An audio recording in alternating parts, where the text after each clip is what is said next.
আল্লাহ হারাম কয় হারাম আমি কেন একটু আগে আপনি বললেন যে জাদুগিরের হাতে ছিল লাঠি সেটা নিক্ষেপ করে হইল সাপ আর মুসলমানের হাতে ছিল লাঠি সেটা নিক্ষেপ করে হইল সাপ তাহলে একটা হারাম একটা হারাম বলে কেন দুটা তো দেখতে একই জিনিস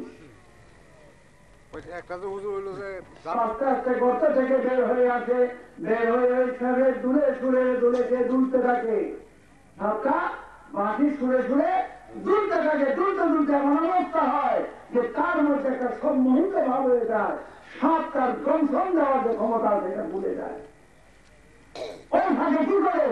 সাপুরে খপ করে সাপ করে তার মুখ থেকে বিষ্ঠা ঢুকে দেবে এই সুরে বাজাতে বাজাতে